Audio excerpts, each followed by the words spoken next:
All right. Getting started and everything, you know? Well, that was an intro. Yes. We're back, guys, with the spoiler and story talk version of ReZero. This is probably going to be a very peaceful conversation where no one loses their life. Am I right? I'm being stared at menacingly by Seki. Seki's just sitting there. The longer this episode goes on, the more tempted I will be to make you edit it. Let's put it this way. Unfortunately, I do not have the editing facilities at my place. I will sit you down at this chair, give you headphones, and force you to do it. I apologize if this is the worst edited episode in the series so far, guys. I promise you, it's Seki's fault. So before we end up throwing fists, does anyone want to say their piece? Because I have a feeling we might get lagged onto a specific section. Or specific sections. Look, okay. I don't really empathize with him for a whole lot of this show. A lot of what he says is cringe and really weird. Honestly, the comedic bits of this show are the parts I enjoy the most. The bits of comedy. That's why Snow Memory was my favorite episode. The Roswell thing. That's what I call the statue. The thing. Glorious. Beautiful. True artwork.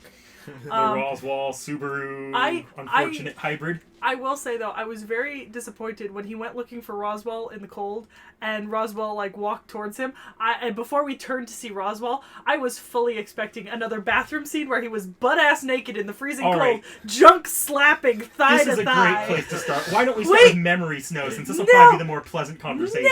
No, wait! And the mayo bath! The mayo bath. I am actually upset that I did not get naked Roswell in a mayo bath. Now that I've got this very specific image in my head of Roswell getting out of the mayo bath. Yeah, literally. Yeah. Yeah. So in case you missed it from the title, because I don't think we talked about it much in the spoiler section. You mentioned it. We also watched Memory Snow, because that's kind of smack dab in the middle of the two arcs in the director's cut. It is basically a separate thing. It is very lighthearted. It's basically what happens if you turn ReZero into Konosuba for an episode. Yeah. Which is probably why I liked it so much.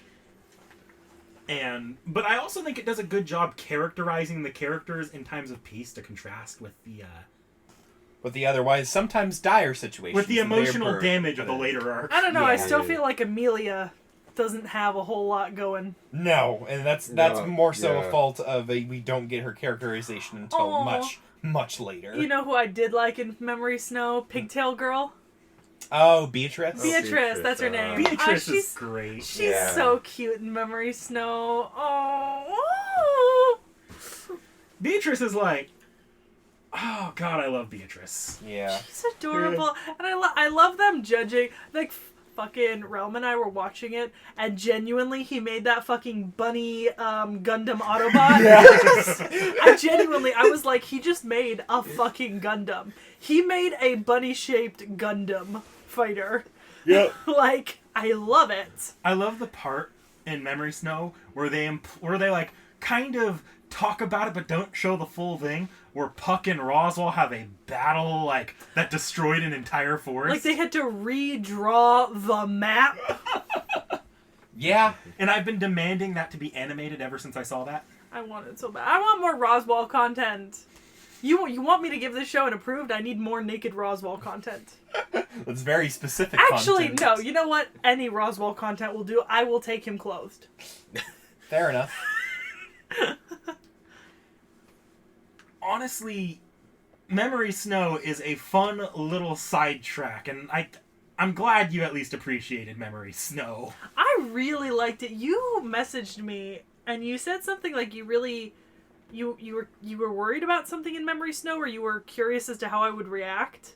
And I got really worried. Oh yeah, you told me to watch it in sub. I told you to watch at least the first 15 seconds in sub. Which I didn't, because I wasn't going to switch back sub and dub between 15 seconds. They're two totally different listings on Verve. It was annoying. So, I guess just to quickly recap, that entire section at the beginning of Memory Snow where he recaps the first half of the series was all in broken English as he retells it with a clip show.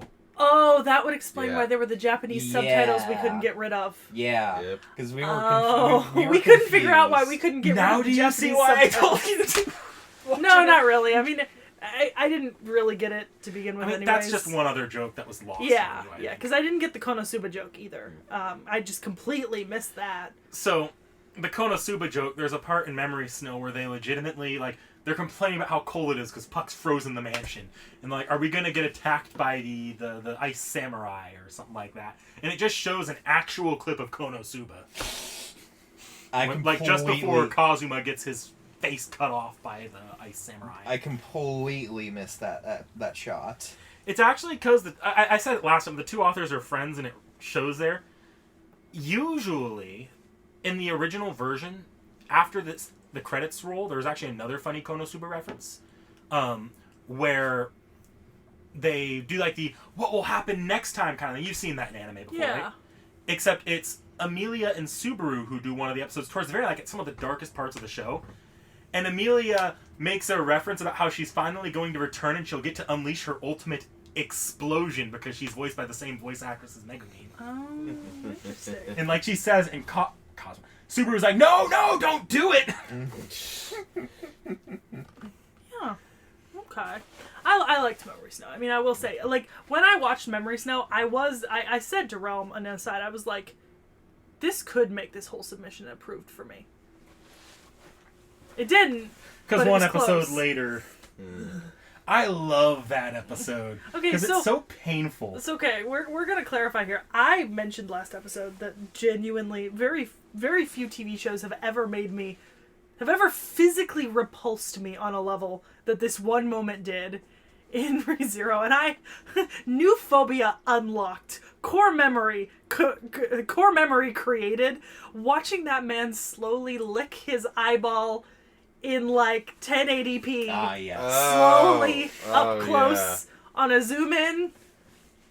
God, I love this section. So the arc opens with like Subaru basically having a childish tantrum meltdown as he says some of the most incelish shit. Yeah. Yep. Mm-hmm. Which is the point because, and they've been like, you see it in the first submission. Subaru is absolutely not socially adjusted. No. Oh yeah, not in the slightest. Big ass man child. Everything he does is just an act. Inside, he is live in your mother's basement man child. So,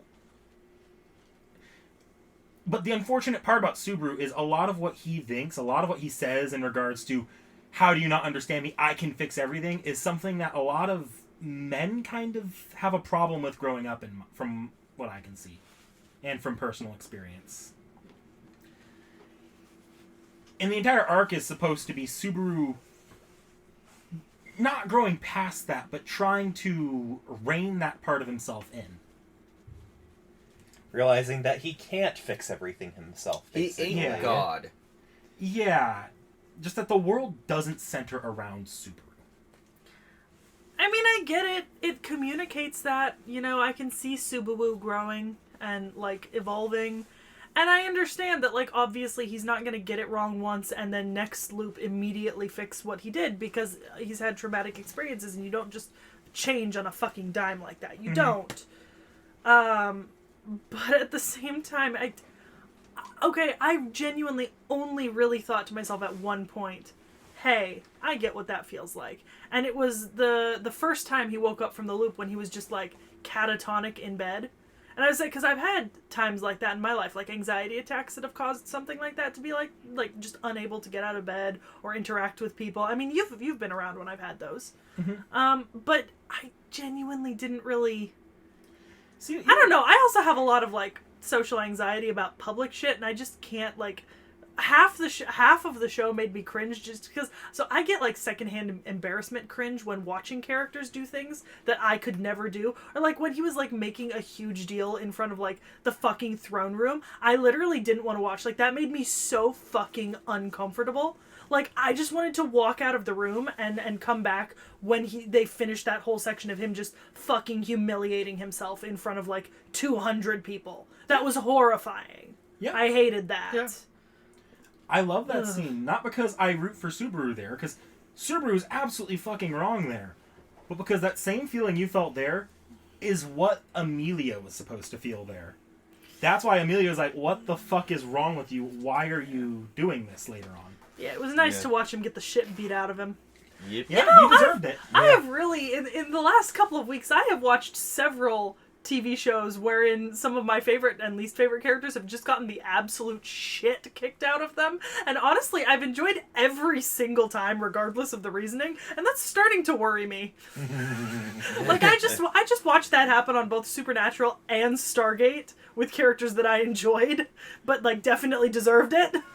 I think the greater point here is, though, even if you don't necessarily like that as far as your tastes go, it's hard to say that the show isn't doing its job here, that it's putting out damaging messages. Yeah, I mean, like I said, I get it. I can see that they're putting out the messages. I just... The show itself, for me, is not conveying it in a medium that I'm enjoying experiencing. You know what I mean? Like, I would have been able to read this no problem as a book. Like, if you gave this to me as a book or a manga, I could have read this no problem. But as an anime, having to, like, sit through it at, like, a certain pace, looking at, like, certain moments, and just... I don't know. It's just... I think it's just the way that the medium is conveying all this in, like, timing and pacing and how long I'm having to sit and watch. You know? Well, because in a book, you can kind of read past that quicker. Yeah. Yeah. But I also think that's just a different... how you experience visual content versus how you experience written content. I know you're fine reading harder stuff than you are watching it. Yeah, also, I'm one of those people who creates movies in my head when I read, so... Yeah. You know, I visualize. It's not words that appear in my head, it's fucking images. So... But yeah, from that scene, Amelia basically disassociates with him because, of course... Understandably. Have a nice day. Good decision, Amelia. She does the bare minimum, which is have her pay off what she said she was going to do and leave the maid there to make sure he doesn't get himself killed. Yeah. Yep. And at which point, he goes and gets himself killed.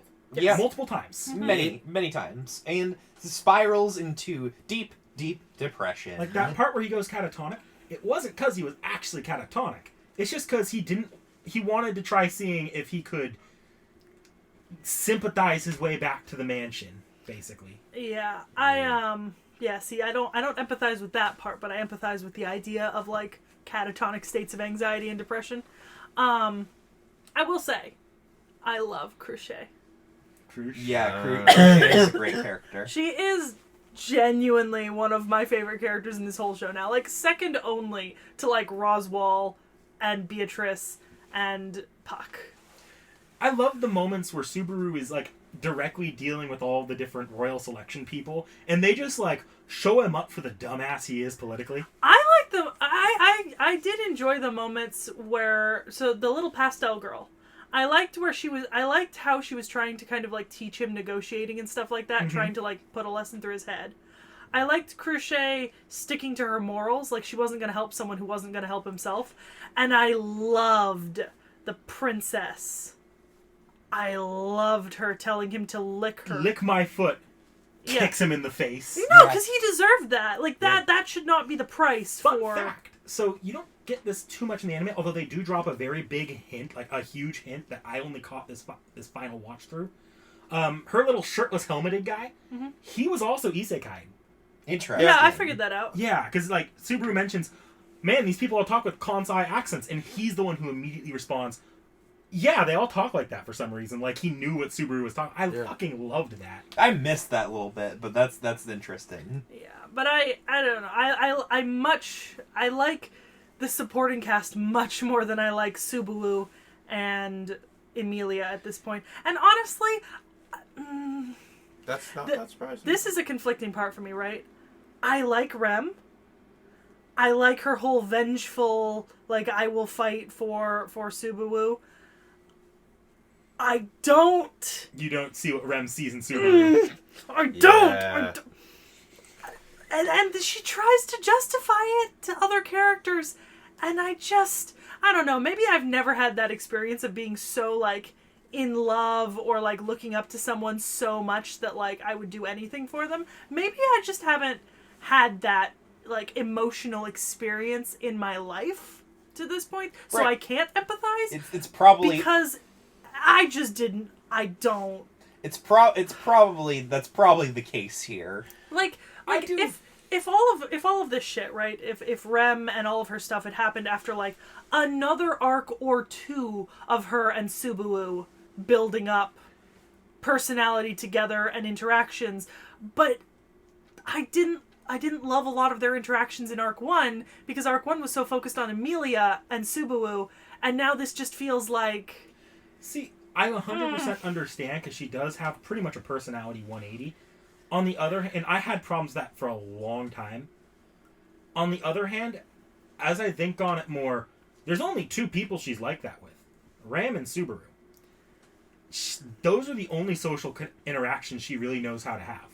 Yeah. These are not well-adjusted people. No. I know, it kind of pulled me out of, like, a lot of the moments where, like, I love this kind of avenging angel thing she's got going, but at the same time, this seems like a lot of investment for someone that you've known for, like, a month. Then on a story level, you don't really... Like, it's hard to state exactly how this is going to play out in the long run, but Rem is absolutely Subaru's safety net, the one person who's going to love him, pretty much unconditionally. Whether he deserves it or not. Yeah. I figured that out. I'm not saying I don't see it. I see it. I just don't like it right now. It's his training wheels, basically. Yeah. Oh, I need to sneeze, and I can't sneeze. So eventually, Subaru pulls his head out of his ass. Yes. Okay, Yeah. I did like the fight against the whale. Whale war. Yeah, whale. Okay, I need to comment that the director's cut fucking paces these like little sub parts of the arc pretty perfectly. Because that whale wars is like two full episodes that we waited a week between. So a lot of people in the first showing, including myself, thought they went on way too long. But all together, it works so well together if you watch it as one piece. I liked the whale wars for the supporting characters, Cruchet and Estrella and Wilhelm. And Wilhelm. Yeah, yes. And fucking the foxes, all that shit. I loved all of the supporting characters so fucking much. I hate Otto, though. I love Otto, but that's I Otto. thought I was going to like him at first, and then I just did not like... I think you'll like him more later on, because he is a character that sticks around a fair bit. Yeah, he does. Yeah. He does get better after his first initial encounter. Well, for now, I don't like him. For now, we haven't seen any more. For now. Yeah, I can totally see why you hate him, though, right now. Die so I can live! Proceeds to die. Yeah. But yeah, one of the things I love about Cruchet so much, and like, obviously, like, they put a lot of effort into this, but like, her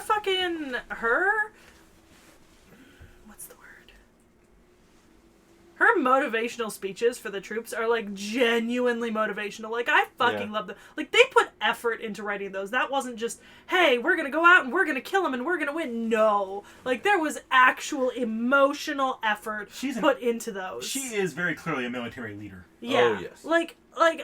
Okay, so they were sitting there and they were kind of, like, making an alliance, right? And I literally, in my head, was like, you know what would work out great, right? Obviously, Subaru is not gonna stop until Emilia's on the throne, right? Cruchet would be a great military commander.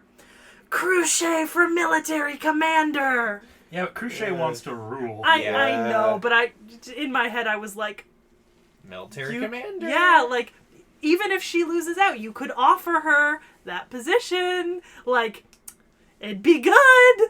Also, okay, I will say, If I could give an approval, right, to a sub-part of ReZero, right, I would. And it would be that I absolutely approve of the Estrella arc. The Van Estrella storyline. Yeah. Yes. That gets an absolute approval from me as an arc on its own. Yeah. I wish that someone would, like, cut all those pieces together and the whale fight and just present it as, like, a single movie-length thing. Fun fact. Because I would love that. Wilhelm von Estrella, he has an entire series of, like, a 3-part series of spin-off novels that go into his entire backstory. I'll read those. Look, if you ask the question, do you approve of ReZero, right? Meh. Do you approve of the Van Estrella storyline? Absolutely. Approval. Top tier. Maybe winner of the season. Loved it so much. So, And then after so they take down the whale, which is I think the whale is one of the coolest fantasy monsters I've seen. Oh yeah. Oh yeah. It's fucking terrifying. Like even if you remove some of the Subaru reincarnation stuff and put the whale as itself, the whale has a realm of existential horror by itself. Yeah, it's gigantic and it can wipe you from existence. Yeah. It's pretty harsh. Like the part where they're like, we can't even tell who died. The only reason we know people died is because our ranks are a set number. Yeah. Yeah, so it has a little bit of existential horror attached to the way that it kills people. Yeah. So, I mean, like, imagine that you were actually married and you had, like, a wife and kids, and then you just got wiped out from existence. What happens to your wife and kids at that point? Well, the human brain is adaptable, right? They're not going to remember that they're missing someone after a while. Like, your brain is just going to adapt and tell you that your husband left and you don't remember him because he was a good for nothing, or you had a baby with some random jack. Like, the thing is, it's not really going to affect those around you if they don't remember. yeah. Which is it's a terrifying concept, but at the same time, like, it happens. Like, I've seen this used in other shows as well. It's a cool concept. Yeah. Because I've seen it used before, it's not as maybe horrifying to me. But it is. But I like, understand the fear. Yeah. Because that's an intrinsic human fear. Like, a lot of humanity wants to leave its mark behind. And obviously, if you're facing total erasure of your being, then you're not going to leave your mark behind. You can't, possibly. And therefore, I can understand the fear. Because that is the goal of humanity, to leave bits of ourselves behind to make ourselves immortal, essentially. I mean, that's why we leave shit and write shit down. If we didn't want to leave bits behind, we wouldn't write shit down. Yeah. So after they take out the whale, they finally get around to fighting the witch's cult properly and not just getting their asses handed to them. Yeah. I have one big problem with the English dub here. What was wrong? Oh. His name's Beetlejuice, right? Kind of, yeah. So in the English dub, they say... Betelgeuse. It's like Betelgeuse. It's not... But it's spelled like Beetlejuice. It's actually how they also say in the Japanese. No, not the character. It's spelled like Beetlejuice the star. Like the actual... Yes. Yeah. So in the English dub, they should have just said Beetlejuice. In the Japanese dub, because of the way how bees play... Well, yeah, no, I get that. You have to pronounce it. I understand Japanese phonetics. I get that. You don't say Beetlejuice in Japanese.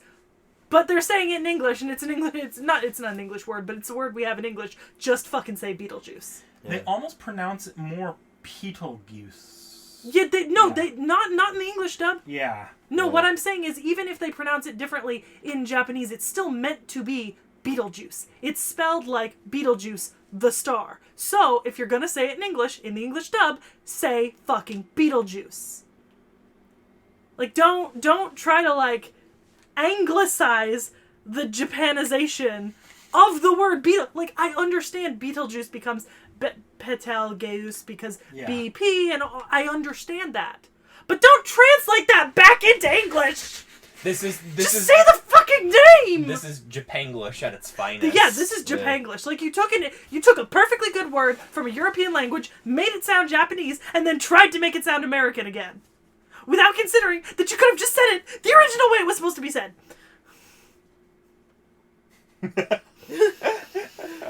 So about that part where Julius, like... I love the Julius Subaru sub-arc here where Subaru's being all tsundere about apologizing. Yeah. Oh, yeah. Okay, Yeah. that was one of my least favorite parts about, like, the cringe and comedy was him just, like, making the face and being like, this is the face of a man who has a love rival. And just, like, consistently just being like, every time. I don't know, I think it felt played out by the end. So he doesn't actually... It's not a love rival thing anymore.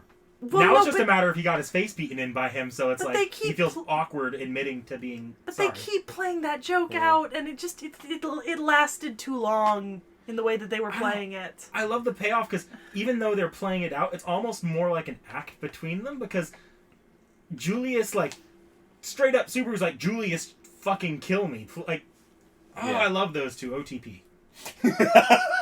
Yeah. Nick Nack needs some Julius X Subaru fanfiction in his life. Subaru best tsundere. I mean, like, for some of the parts where they're actually, like, just end up laughing at each other just due to their act, I found that funny. But yeah, the payoff toward the end was really, really good. Once again, Seki is in the minority here, and we're just going to... Yeah, maybe I don't understand the way male friendships work. Actually, it's pretty common for males to beat each other up and then end up friends after that. Yeah, that's why shonen is founded on that very weird maleism. Yeah, it's that weird like primal urge. I get that. I get it in other shonen. I didn't like it in this one though. It doesn't play out here like it plays out in like a lot lot of other shonen. I wasn't a fan. It's the funny thing. No, I understand. No. I'm making a completely separate point right now to Nick. I'm talking to Nick Nack for this one. It's that weird hate boner. Subaru's just got that whole tsundere act going for Julius, and Julius is like, all right, sure, that's cool, bro. Let's play it off. Let's play it off. Catch me just sending Nick Nack horrible AO3 fanfiction of these two. just to make you uncomfortable. I just love it. The payoff is actually Julius. I'm gonna finally... find like tentacle sex or something and send it to you in this pairing. Why tentacle sex specifically? Because monster fuckers are the best community. Okay. Obviously, because Beetlejuice. Yeah. Also. Actually, it works more so if you've seen season 2. But that's a separate point. Yeah, I love that the payoff is Julius literally finally seeing through Subaru's, eyes. Yeah. Going through his... I love that thematic payoff. Yeah.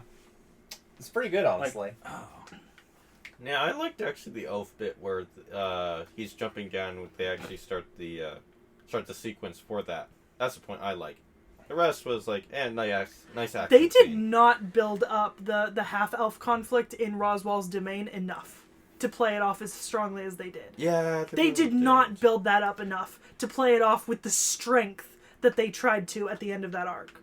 Yeah, they could have done a lot better with the build-up, honestly. They tried to play this off as if every single person in Roswell's domain fucking hates her and doesn't want anything to do with her, but we have not gotten that. Like, that has not been set down for us to see. So we were told, not shown, and that one should be a very emotional point for us as the audience. Like, we should empathize with that. Like, we should see that and be like, oh god, look at the way they were treating her. And they told us instead of showing us, and I fucking hated that. You know, I agree. Yeah. Yes.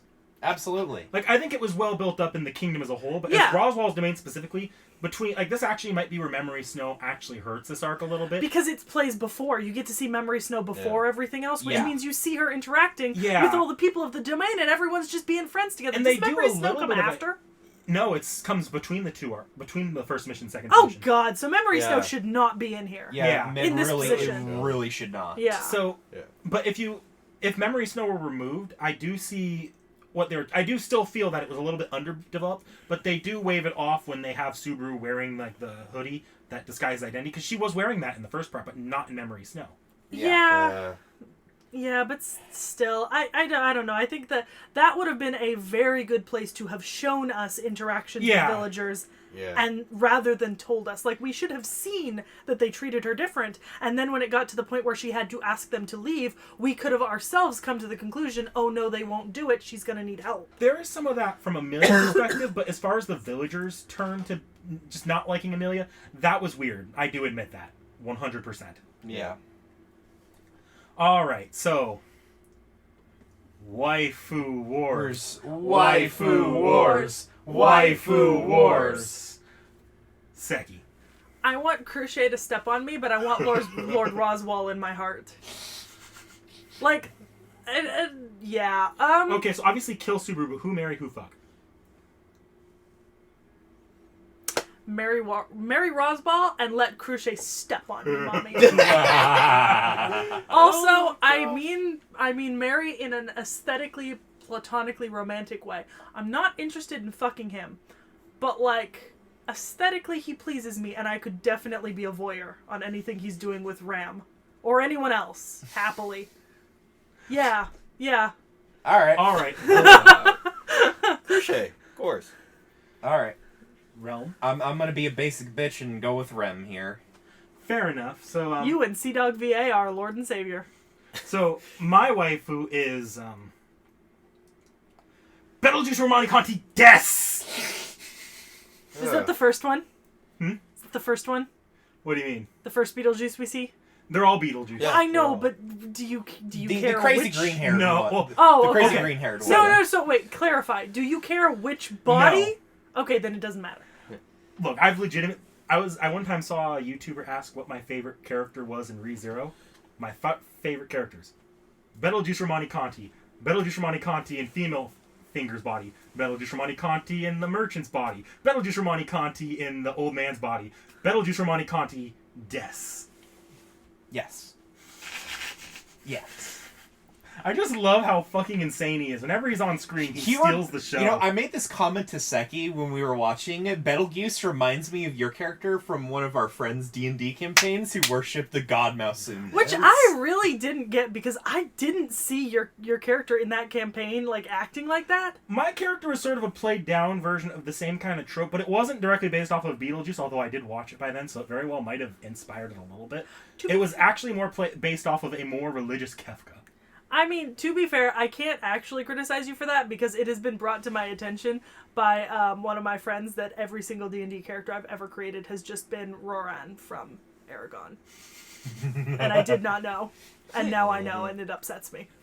But you can tell, like, I haven't even shown this too much to you guys in general, but man, I am a sucker for a villain that is just completely off the walls, just fucked in the head. Well, I know, you like Joker.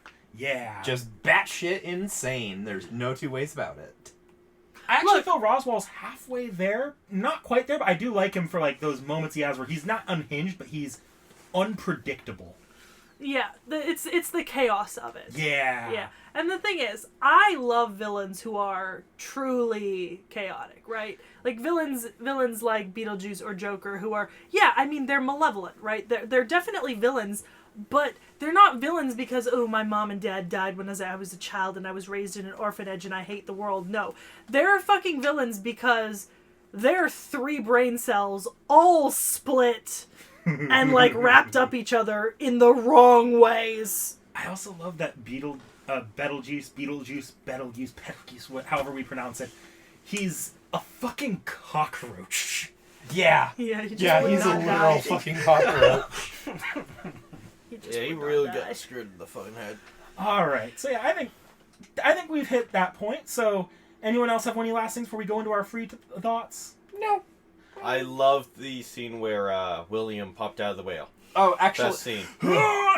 I do have one more thing. So, we do get just an ever so minuscule amount of characterization, if you could call it that, really, with Amelia. Right in the post-credit sequence with Amelia and Subaru, where essentially Well, no, because we get a little bit more than that. Like, yeah. You know what? I have a little bit more respect for Amelia in this section because she has self-respect, right? Yes. Like, she realizes that what Subaru is doing is not... I think the intentions of Amelia are a little bit more clear in this section. The problem is she just doesn't get the screen time to really work with it. Yeah. That's her main problem. She doesn't get the screen time, so the little bit that we do get, like especially at the end, where now we kind of get like a full-blown essentially confession out of Subaru for Amelia, because before, honestly, I made this point, like, you couldn't even really tell that if they were, like, even, like, any remote sense of dating or anything like that. Yeah, up until the very end, like, genuinely, it just looked like one dude obsessing over this girl who, like, sees him as, like, an idiot brother or neighbor from down the street. That's genuinely what it was. Yeah. Mm-hmm. But now I can kind of more get where Amelia is coming from in this aspect when he does give the confession to her, because now that we have the more aspect, like we had the aspect that, oh, she's a half-elf and everything like that, and everyone hates her because she's the witch or whatever, or she looks almost exactly like her. She's an actual character this time, but unfortunately she's a side character in an arc where the more prominent side characters are much, much more fleshed out. Yeah, that is her main problem, is that for all this build-up that the author wants her to have, he doesn't squander it per se, but he leaves her honestly out to the wolves, basically. I think for me that's my biggest problem with the story so far, is that the point of a story should be for you to understand and like the main characters, and I don't understand or like any of the main characters at this point.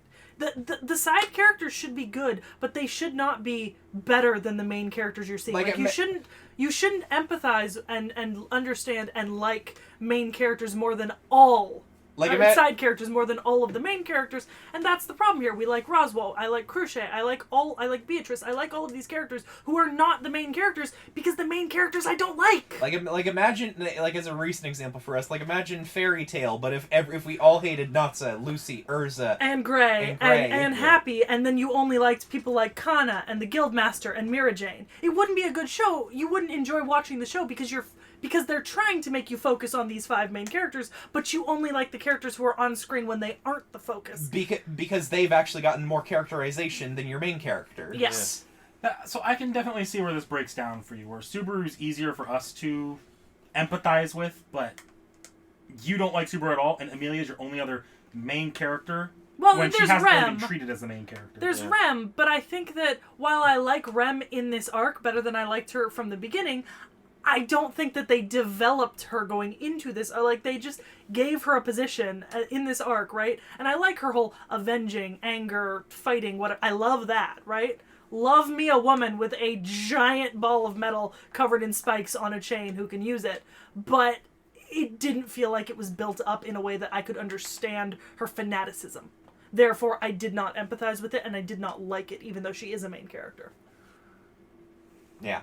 So that I think that summarizes your whole issue with this, like, as it is this season of ReZero. I just don't empathize with the main characters the way that I should at this point after watching approximately 12 hours of this show. Yeah. So, all right, I think that should cover everything at this point. Let's move into free thoughts. Move into free thoughts at this point. Like, comment, subscribe.